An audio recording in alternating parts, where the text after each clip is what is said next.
He was trying to fight it because I couldn't rid myself of it.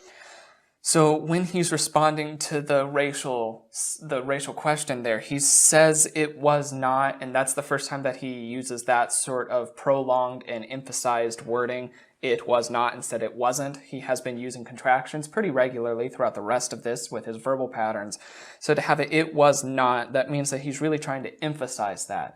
So looking at that, I would have liked to be able to see what he was doing during that time while he was saying that, to see if there's a desynchronization, because all that I can say from his words is that he really wanted to emphasize that. I'd have to ask, why did he really want to emphasize that over anything else?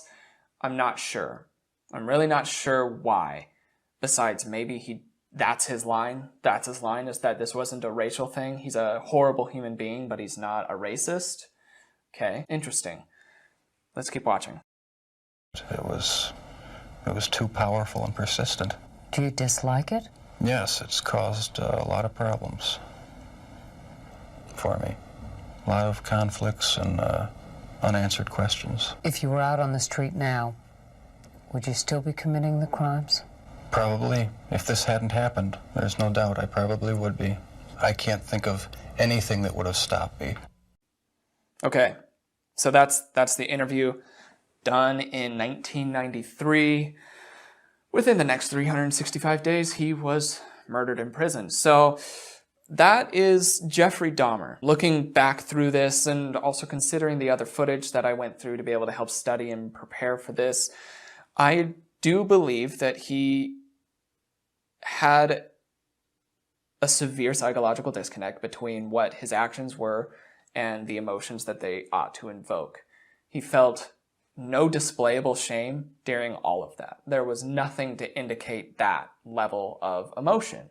He did have plenty of false starts. He had a dry mouth. He had plenty of breathing shifts to where his breathing would become more fluttery or less fluttery. He had a lot of swallows in there and lip compressions, and the list goes on, all related to nerves and agitation, a negative emotion to be sure, but not guilt. I don't believe that Dahmer ever felt genuinely guilty for what he did, at least to what you and I would probably feel.